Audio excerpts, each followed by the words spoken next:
Jesen uvijek nosi isto pitanje za vrtlare. Treba li odmah uzeti škare i krenuti oblikovati biljke ili pak pričekati prve proljetne dane?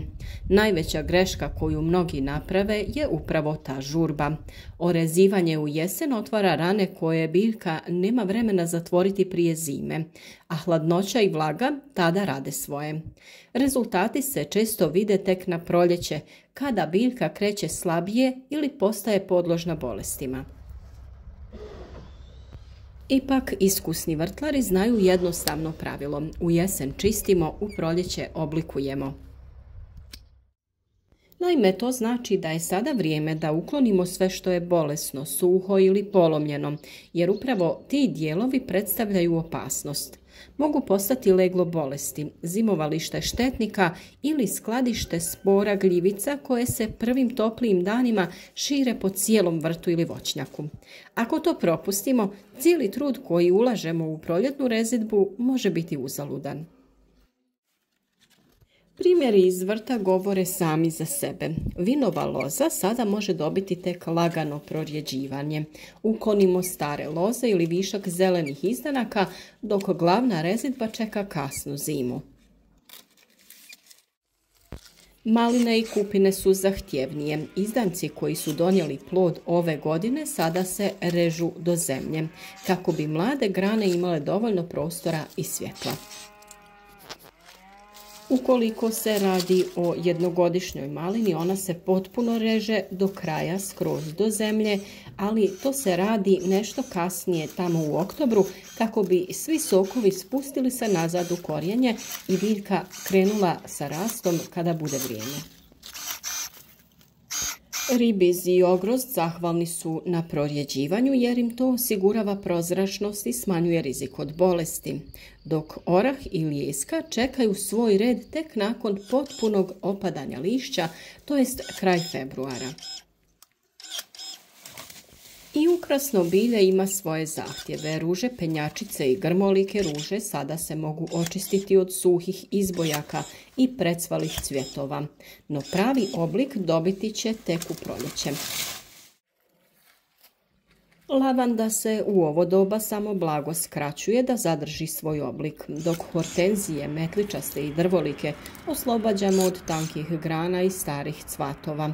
Ali budite oprezni, krupnolisnu hortenziju nikako ne dirajte u jesen jer ona cvjeta upravo na prošlogodišnjim izbojcima. Sa druge strane, neke voćke traže strpljenje. Jabuke, kruške i dunje možete početi orezivati već od kraja novembra, dok krošnja miruje, a taj posao traje sve do početka listanja. No trešnje, višnje, breskve, nektarine i šljive najbolje je orezati nakon opadanja lišća ili čak pred proljećem, jer su osjetljive i na svaku pogrešku brzo reagiraju bolešću. Važno je znati da bi po pravilu svaka rana reza morala biti zaštićena voćarskim voskom. To je poput flastera na otvorenoj rani koji čuva biljku od infekcija i bržeg gubitka hranjiva. Kada je riječ o ukrasnim vrstama koje nas oduševljavaju u proljeće, poput magnolije, jorgovana ili forzicije, njihovo jesensko orezivanje značilo bi da se odričemo proljetnog cvijeta. Zato ih ostavljamo na miru i divimo se njihovoj prirodnoj pripremi za zimu. A biljke poput aronije koje zahtijevaju posebnu pažnju nakon sadnje prikraćuju se na 2 do 3 pupoljka, ali taj posao se obavlja u proljeće, kada mladi grm najbolje reagira na oblikovanje. Iako rezidba djeluje kao posao škare i ruke, ona je zapravo ozbiljan razgovor sa biljkom. Ako joj damo ono što joj treba u pravom trenutku, ona će nam vratiti višestruko, bujnim rastom, obiljem plodova i raskošnim cvjetanjem. Dakle, neka jesen bude vrijeme čišćenja i pripreme. Uklonite bolesno i suho, prorijedite gdje je potrebno i dopustite svom vrtu i voćnjaku da u miru zaspu.